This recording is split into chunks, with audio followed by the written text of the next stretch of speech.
ရုံးမကြောင်ဆန်းလောက်တဲ့အချိန်တိုင်းမှာပေါ့နော်အခွန်ပြန်ငွေကိုကပဲပေးနေရတဲ့သူတွေအတွက်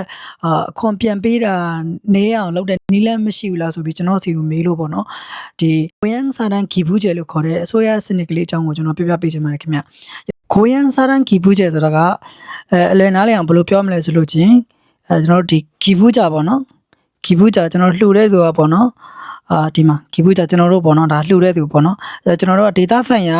ဒီအစိုးရအဖွဲ့အစည်းတွေကိုကျွန်တော်တို့လှူလိုက်တဲ့စာဒီရောက်သွားမယ်ပေါ့နော်အဲ့ကနေဒီစင်းအဲ့ကနေဒီကိုရောက်သွားမယ်အစိုးရဝန်ကြီးဌာနတွေကိုရောက်သွားမယ်ပြီးရင်ဆိုလို့ချင်းအဲ့ဒီဒေတာမှာရှိတဲ့ဒီဖွံ့ဖြိုးရေးလုပ်ငန်းတွေမှာပေါ့နော်ကျွန်တော်တို့လှူလိုက်တဲ့စာကိုပြန်ပြီးအသုံးချတယ်ပေါ့နော်ကျွန်တော်တို့ဒီကနေဘာပြန်ရမလဲဆိုလို့ချင်းဒေတာဆိုင်ရာမှာချိနေတယ်ပေါ့နော်အစားအသောက်တွေပစ္စည်းတွေဒါတွေကျွန်တော်တို့ကဒက်နက်ပုံချေကုံဆိုတော့ဒါတွေကျွန်တော်တို့ပြန်ရမယ်ပြီးရင်ကျွန်တော်တို့အတွက်ရုံးမကြောင်ဆန်းမှာအရေးကြီးဆုံးဖြစ်တဲ့ဒီဆဲကုံကျဲလို့ခေါ်တဲ့အခွန်ဒီတတ်တာဖို့ပါပေါ့နော်ဒါတွေကိုကျွန်တော်တို့ပြန်ရတယ်ပေါ့နော်အဲ့တော့ဒီ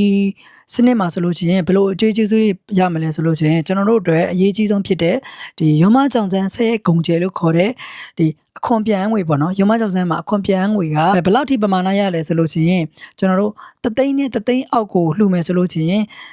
အခွန်ပြန်ငွေကျွန်တော်တို့100ခိုင်နှုန်းရတယ်ပေါ့နော်ဥပမာကျွန်တော်တို့တသိန်းလှူမယ်ဆိုလို့ရှိရင်